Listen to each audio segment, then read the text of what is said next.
¿Cómo van, estimados alumnos? Hoy llevaremos el tema de curvas y superficies. Bien, anteriormente habíamos llevado la línea recta y ahora llevaremos la línea curva. ¿Cómo se define una curva? Se define por el movimiento de una partícula. Esa partícula se va moviendo en el tiempo y a eso se llama parametrización de curvas. Entonces ese movimiento nos va generando una curva. Ese movimiento puede ser en un solo plano, como es en este caso en un cuadrado, y nos puede generar una serie de curvas, como por ejemplo este círculo, ¿no? Que el movimiento de esa partícula nos ha ido generando un círculo. Movimiento que se lleva en el tiempo, y eso es parametrización de las curvas. Bien, ese círculo puede ser usado, por ejemplo, en un cilindro que vemos en su directriz como una partícula ha ido formando esa directriz.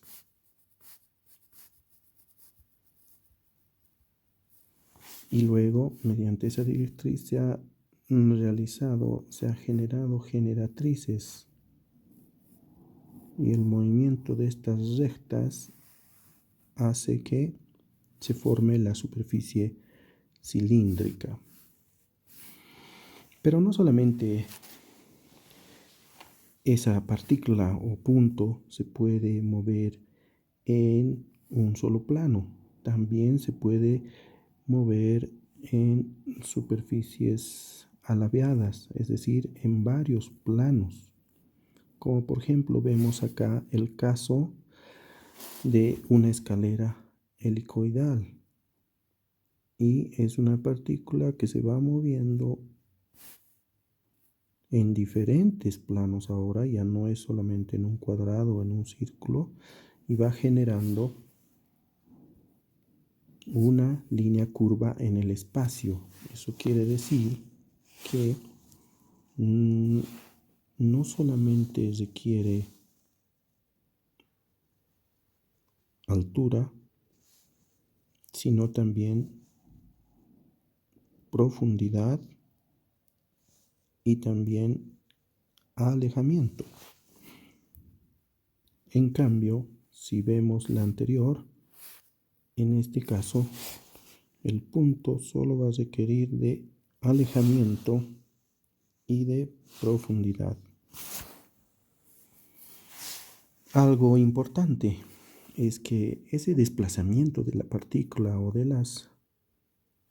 los puntos obviamente no tiene que ser en forma de una dirección lineal, ya que en ese caso formaría una línea recta. Bien, pasemos ahora a las superficies.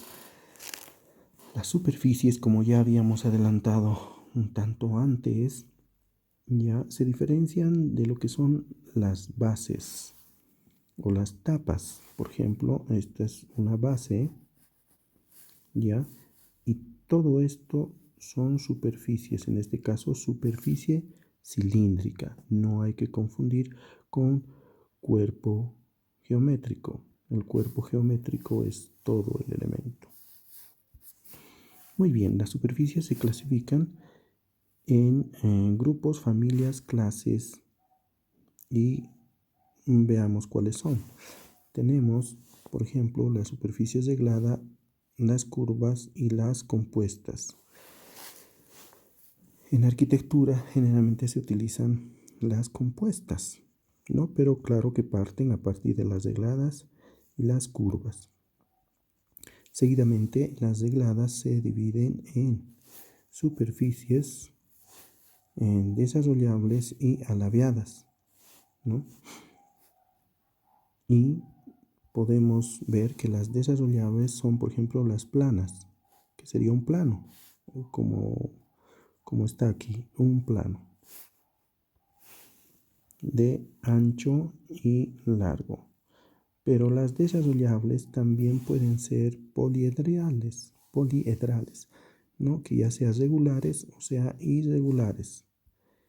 Y en este caso tenemos las regulares, lo que habíamos llevado antes, el tetraedro, el cubo, el octaedro, el dodecaedro y el icosaedro, que aquí los tengo en una presentación gráfica.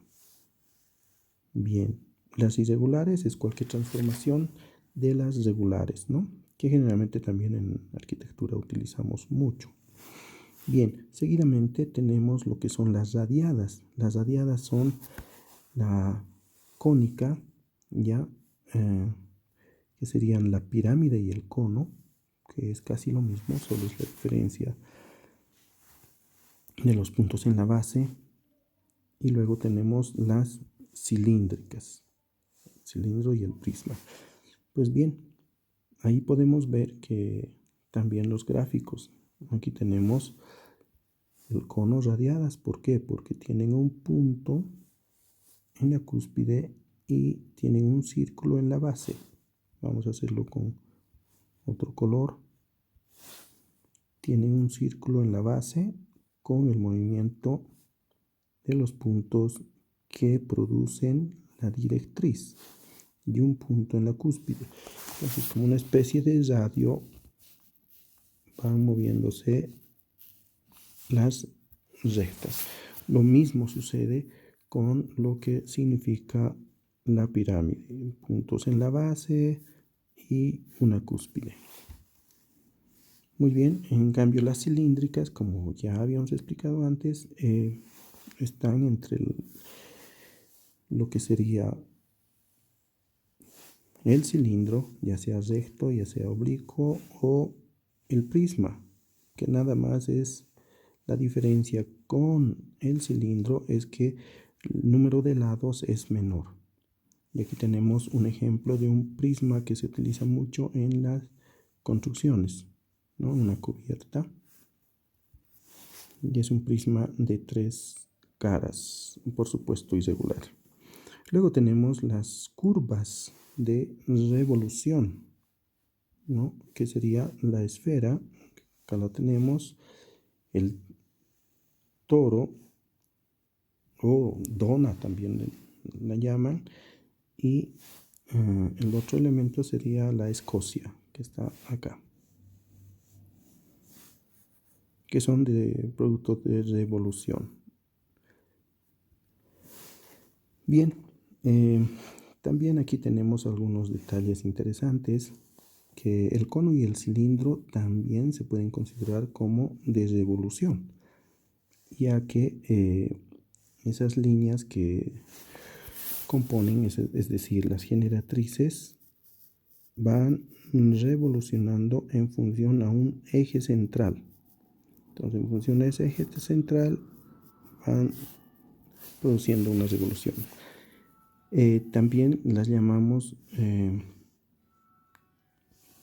como de simple curvatura, ya que van en función a una directriz realizando la simple curvatura. Y las superficies alabeadas, que son de doble curvatura, las llevaremos en la siguiente hoja. Bien, aquí tenemos las regladas alabeadas. Estos ejemplos han sido sacados de videos de YouTube elaborados por la Universidad Politécnica de Cataluña. Tenemos al paraboloide hiperbólico, que luego veremos con mucho más detalle, ¿no? Y tenemos al hiperboloide de revolución. Fíjense ustedes, ¿por qué se llaman regladas?